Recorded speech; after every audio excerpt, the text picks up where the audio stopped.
Alright, how we doing, everybody? It is a Friday night. I actually went to see Breaking In last night.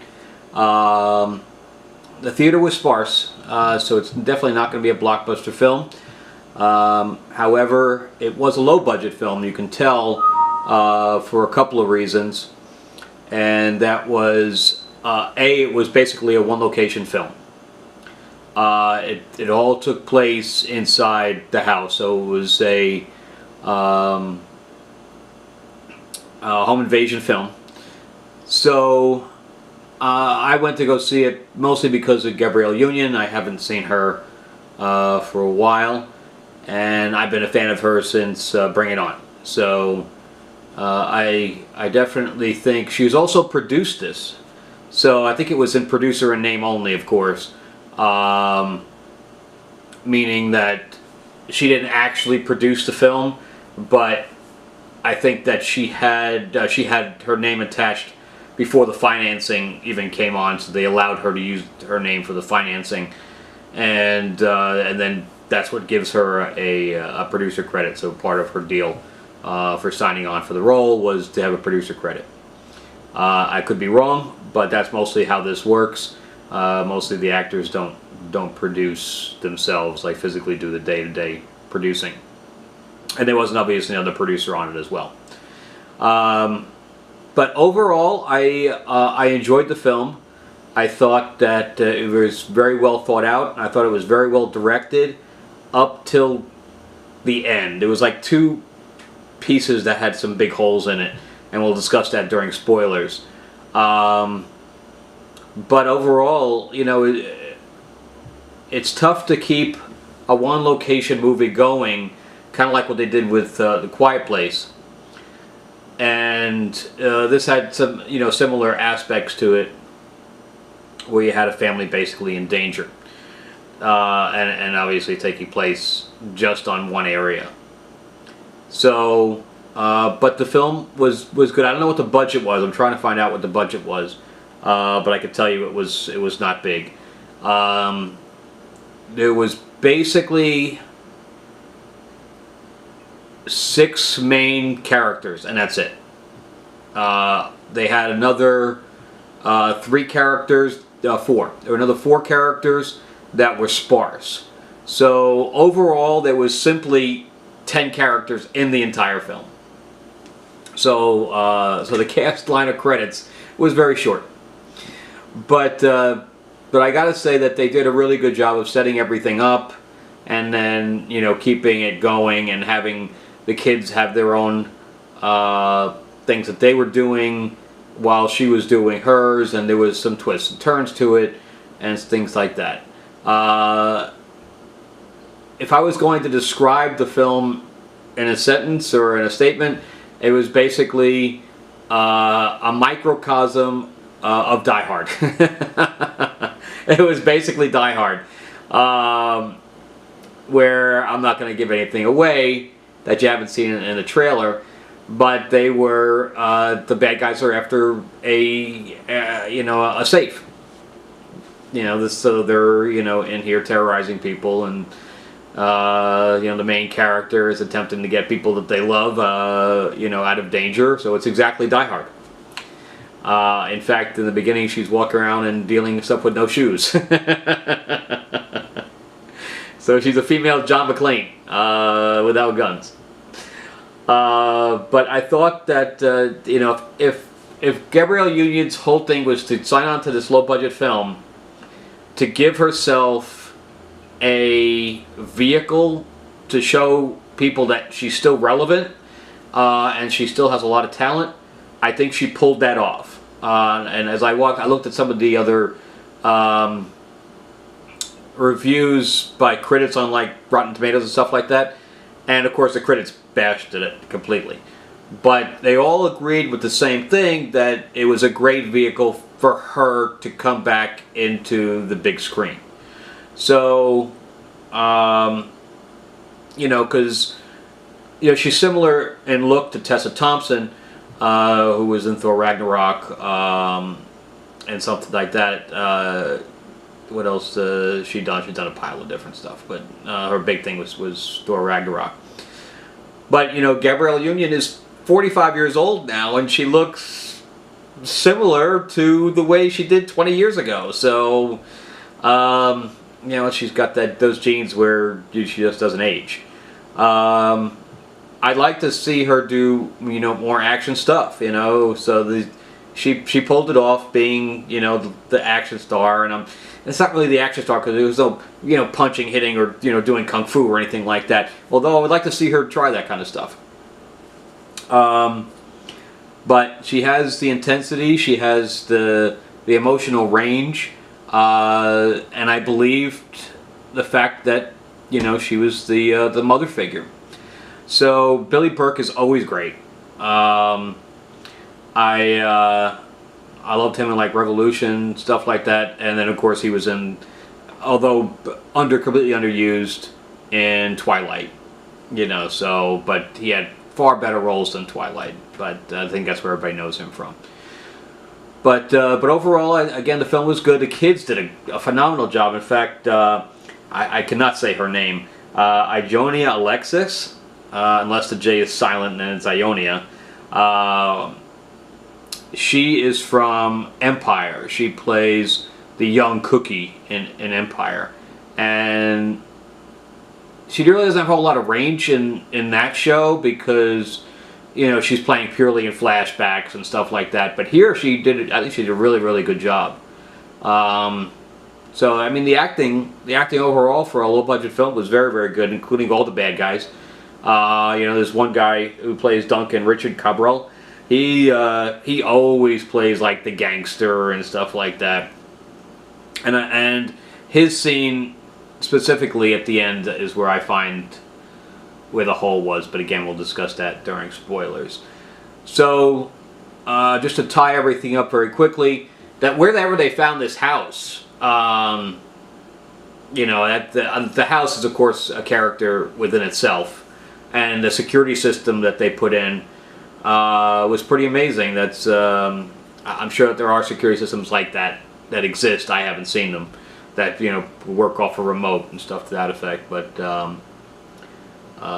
yeah. So, but what I found lacking in it, and again without using spoilers, is the fact that we didn't know enough about the characters prior to this whole situation going. And, you know, as much as they bashed Traffic, that had a better setup of characters and character arc than this movie did. So if I was going to, you know, give it any kind of criticism, besides the holes that I'm going to discuss later, that's where I would say it was. It was the fact that there was no real story arc as far as the characters. The characters really didn't have an arc. They really didn't change from the beginning to the end, besides being traumatized. But yeah, so I think that's where, you know, people say it's, you know, it's just a two-dimensional type of film because there's no underlying character flaw or thing that she has to get over, a hurdle that she has to get over as far as her character is concerned, to be able to, you know, overcome. So, I think that's where one of the problems is. But if you're just looking for a thriller type of film where you are invested in the characters, because you are invested in the characters, you know, trying to get away, they did definitely put you in the situation with them, and I think that's, you know, par for the course for the directing. So anyway, I would, if I was going to give a score to it, with 5 being average, 10 being great, and 1 being complete crap, I would say it's a 7. It's a 7. It's better than average. You know, it had me entertained. Again, all up to the end, where a piece of it again pulled me out. But I, you know, it's better than average, and you won't be disappointed when you're leaving. It's not like, oh, I just wasted 2 hours of my life. But you know, it's a lower budget film, and they pulled off what they wanted to pull off. So if you're into, home invasion films, if you're into the female heroine, overcoming, you definitely get what you want to get out of it. So I recommend seeing it. And there definitely was gasp and everything else inside the theater, even with this small amount of us in there.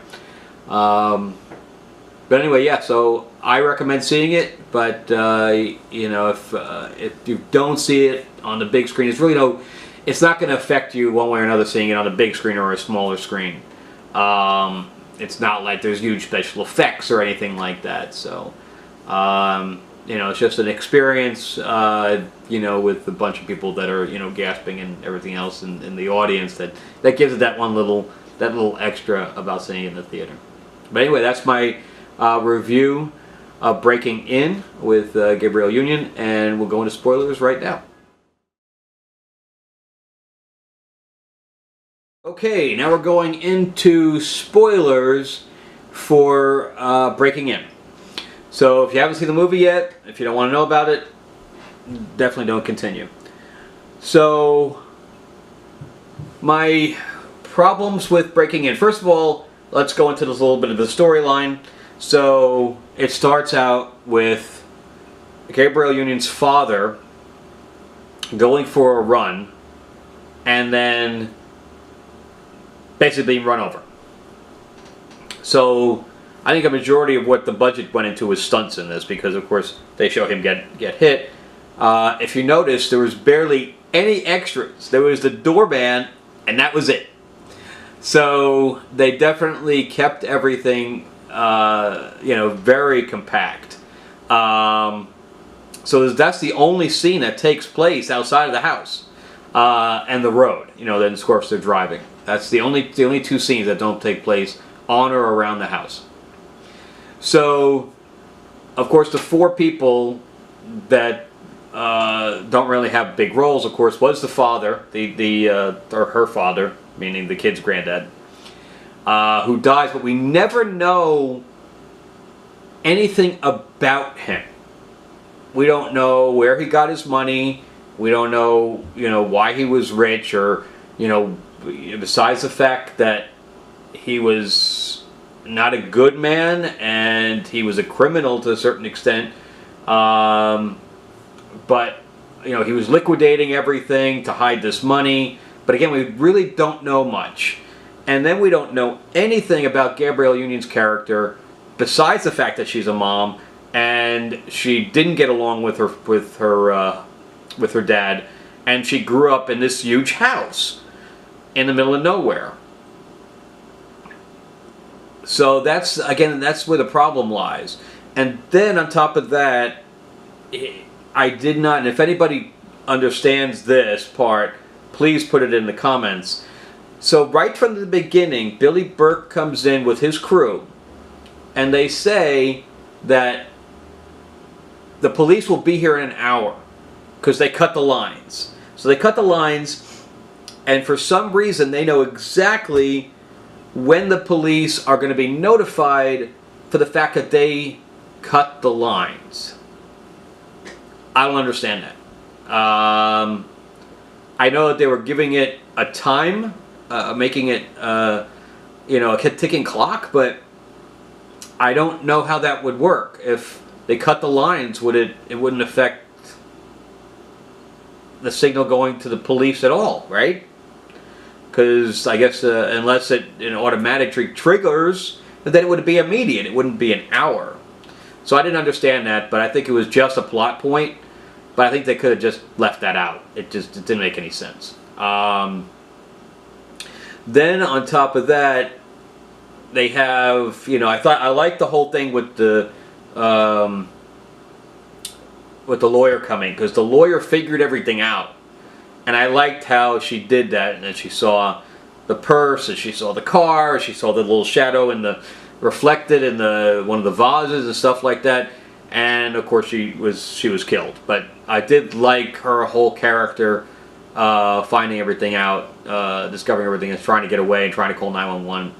And of course the shock factor of her getting her throat slit, because she was the first one to die on the villain side. And then of course they bring the guy in to do the prisoner exchange, and he shoots him and takes the dog tags that have the thing in them. I don't know why that was hidden. Why the thumb drive had to be separated into the dog tags and then reassembled. I mean, they were coming in with guns, well, they couldn't come in with a thumb drive? I don't understand that, and why. It would have made more sense if Peter, who was the guy that got killed, one of the criminals, it would have made more sense if he was the one that had to hack everything, and if he was keeping the thing that he created, so that none of the guys could do it without him. Well, that would make sense because that made him relevant, so that he wouldn't be killed. But they ruined that because they knew exactly where the thing was hidden, and they could have taken it off him at any time at gunpoint. So anyway, you can see where the holes are in this, just piling up. Then, on top of that, this is where I get kind of pulled out. So all the other stuff that I just named, you really don't think about until after the film's over, and you go, huh. But in the film, too, this is where I started getting pulled out. So she's on the roof, and she's trying to open the skylight with the knife, and she's trying to lower the thing in for the kids to pull the kids up, that was a great idea. A lot of the stuff that she did was very good, especially when she turned off the whole thing with the whole security system. And Billy Burke is just rolling his eyes. He does that very well. He does that little sighing thing very well. So she's about to open the skylight, and Duncan comes in, the guy with the tattoos, and he punches her. Why did he punch her? Why? He had the knife on him, which somehow got stuck in one of the shingles in the house. I don't know how that happened. But why did he just stab her?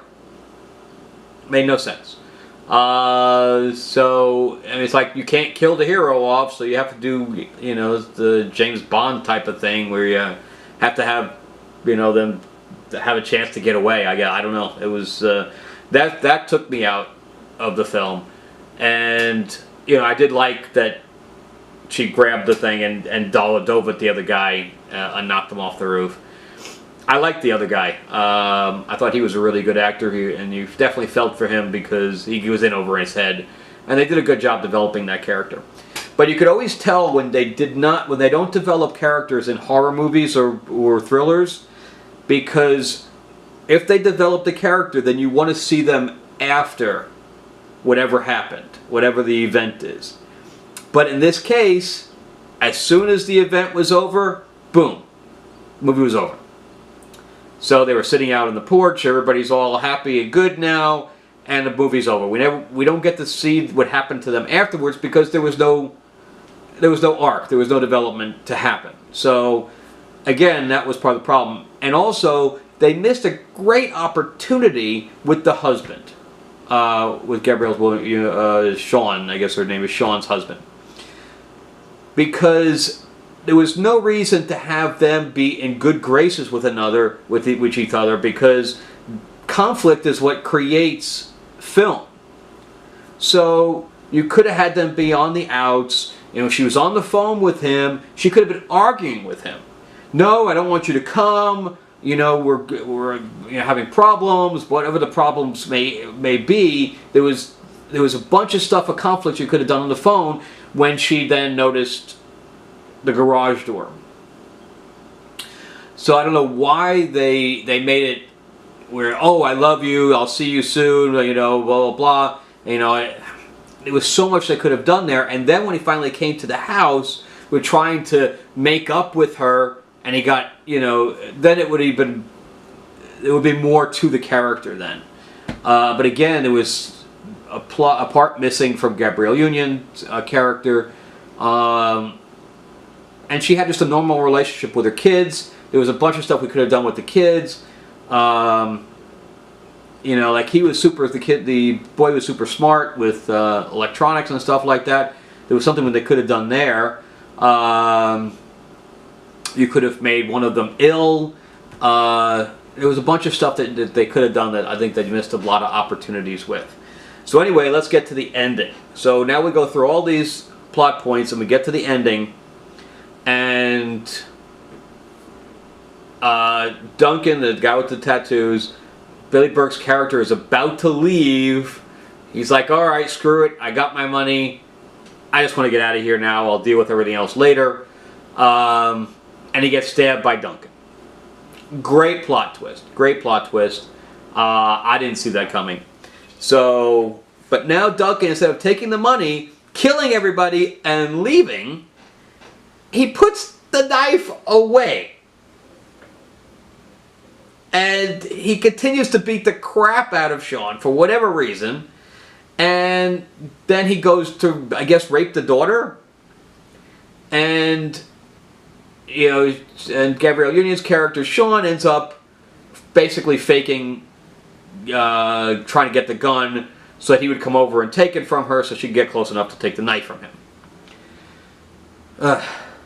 This is where the problem lies. There was absolutely no reason that they could have gotten rid of the knife a million different ways, so that it would have made more sense, that it would have come down to a fisticuff situation. You know, he started strangling her or whatever. You know, but that completely took me out. I'm like, the guy's an idiot. He just stabbed Billy Burke, but he's not going to stab the woman and just take the money and leave? Why? Because he wants to rape the daughter? With the amount of money he had, he could have gotten any hooker he wanted. So, I don't know, that destroyed the ending for me. And I don't know why films do that. You know, they have all this good stuff happening, and then they bring out like the Die Hard situation where the guy's not dead, he got run over, and he comes back. It was pretty funny though. Just because you ran me over. Anyway, that's where I took off a lot of points. Was for those scenes that just didn't fit. And you know, as you're doing a read through and as you're doing rehearsals, how does nobody see that? It's like, you know, why is nobody seeing that? It's just too obvious that it's a hole. So anyway, that's my review. Let me know if you agree with my assessments, or if there was something I missed, or if there's anything else out that I should see or review. Let me know as well. All right, have a great week, and I will finally be doing my review. I did finish all the Death of Thor, so I will be doing my review on that as well. All right, have a great weekend, and I will see you soon. And subscribe.